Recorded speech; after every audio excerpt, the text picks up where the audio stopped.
Kartą gyveno mažas meškiukas vardu Pūkutis. Jis su mama gyveno trobelėje, atsuptoje didelio ramaus miško. Kiekvieną vakarą Pūkutis žiūrėdavo į žvaigždes ir šnabždėdavo: "O kas, jeigu galėčiau skristi labai toli, iki pat mėnulio?" Vieną vakarą jis pasiryžo. Užsidėjo puodą kaip šalmą, pririšo šaukštus prie kojų, kad būtų greitesnis, žinoma, ir įsikibęs pagalvės tvirtai sušuko: "Ar skrendu į mėnulį?"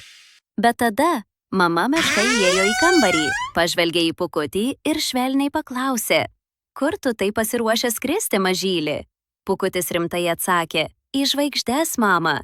Ji nusišypsojo ir tarė: "Na tada skrisk sapnuose, ten viskas įmanoma." Mama paklojo jam kaldrytę, o už lango tyliai mirgėjo žvaigždės. Pūkutis užsimerkė ir sapnuose tikrai skrido. Aukštai virš medžių, virš debesų, net virš mėnulio.